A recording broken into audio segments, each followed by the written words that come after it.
Mamosta Cîewazî poem u poet u poetry çîye. Poem is one piece of writing that combines parts of speech and song and is meant to connect with your emotions. A poet is the person who writes it. Poetry is the genre, the name of the kind of writing, like history or fiction.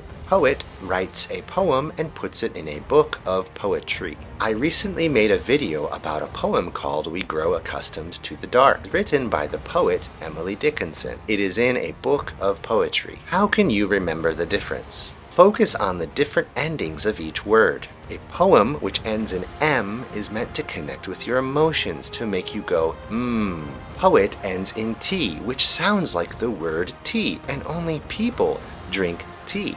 Poets are people. Poetry ends in tree, which sounds like the word tree. So think of all the branches of a tree representing all of the different kinds of poems in the world.